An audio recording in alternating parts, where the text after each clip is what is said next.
ഡൽഹി കലാപ ഗൂഢാലോചന കേസിൽ ജെഎൻയു വിദ്യാർത്ഥി നേതാവ് ഉമർ ഖാലിദിന് ജാമ്യമില്ല. ഉമർ ഖാലിദ് അടക്കമുള്ള 9 പേരുടെയും ജാമ്യാപേക്ഷ ഡൽഹി ഹൈക്കോടതി തള്ളി.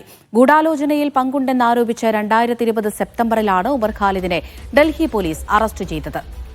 PR അരവിന്ദ് വിവരങ്ങൾ നൽകാനായി തുടരുന്നുണ്ട്. അരവിന്ദ്, ഇന്നിപ്പോൾ കോടതി ഇത് പരിഗണിക്കുമ്പോൾ എന്തെങ്കിലും നിരീക്ഷണം കോടതിയുടെ ഭാഗത്തുനിന്ന് ഉണ്ടായിട്ടുണ്ടോ? ഇപ്പോൾ ജാമ്യം നൽകേണ്ടതില്ല എന്നുള്ളൊരു തീരുമാനത്തിലേക്കാണല്ലോ എത്തിയിരിക്കുന്നത്.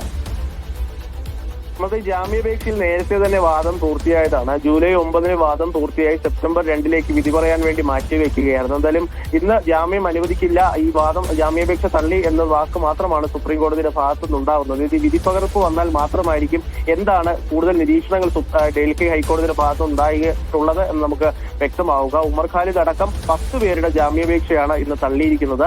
ഉമർ ഖാലിദും ഷർജിൽ ഇമാം അടക്കം 9 പേരുടെ ജാമ്യാപേക്ഷ ഒരു ബെഞ്ചും, അതുപോലെ തന്നെ തസ്ലീം അഹമ്മദിന്റെ ജാമ്യാപേക്ഷ മറ്റൊരു ബെഞ്ചുമാണ് പരിഗണിച്ചത്. അങ്ങനെ 10 പേരുടെ ജാമ്യാപേക്ഷ, ഡൽഹി കലാപവുമായി ബന്ധപ്പെട്ട ഗൂഢാലോചന കേസിലെ 10 പേരുടെ ജാമ്യാപേക്ഷയാണ് ഹൈക്കോടതി തള്ളിയിരിക്കുന്നത്. ഇവർക്കെതിരെ UAP ഉൾപ്പെടെയുള്ള വകുപ്പുകൾ ചുമത്തിയിട്ടുണ്ട്. 2020 സെപ്റ്റംബർ 14 ഉമർ ഖാലിദ് അറസ്റ്റിലാകുന്നത്. പിന്നീട് കഴിഞ്ഞ 5 വർഷവും വലിയ രീതിയിലുള്ള നിയമ പോരാട്ടം നടന്നിരുന്നു. 2022 ഉമർ ഖാലിദിന്റെ ജാമ്യാപേക്ഷ ഡൽഹി ഹൈക്കോടതി ഒരിക്കൽ തള്ളിയിരുന്നു. പിന്നീടും വിചാരണ കോടതി പോയിരുന്നെങ്കിലും പിന്നീടും അനുകൂലമായ നിലപാടുകളൊന്നും കോടതിയുടെ ഭാഗത്തുനിന്നുണ്ടായിരുന്നില്ല. നിരവധി തവണ ഈ ജാമ്യാപേക്ഷ മാറ്റിവെക്കുന്ന ഒരു സാഹചര്യം വരെ ഉണ്ടായിരുന്നു. അന്ന് വലിയ വിമർശനങ്ങൾ വിവിധ കോണിൽ നിന്ന് ഉയർന്നു വരികയും ചെയ്തിരുന്നു. എന്തായാലും സുപ്രീം കോടതിയിലും ഒരു സമയത്ത് ഉമർ ഖാലിദ് എത്തിയിരുന്നു. പക്ഷെ ആ വാദം പുരോഗമിക്കുന്ന ഒരു വേളയിൽ ഹർജി പിൻവലിച്ച് വീണ്ടും വിചാരണ കോടതി സമീപിക്കുകയാണ് ചെയ്തത്. എന്തായാലും ഇനി സുപ്രീം കോടതി സമീപിക്കുക എന്നതാണ് ഉമർ ഖാലിദിന്റെയും അതുപോലെ തന്നെ ഇപ്പോൾ ഉള്ള മറ്റ് 9 പേരുടെയും മുന്നിലുള്ള ഏക പോംവഴി എന്ന് പറയുന്നത്. 2020 എല്ലാവരും അറസ്റ്റിലാകുന്നത്.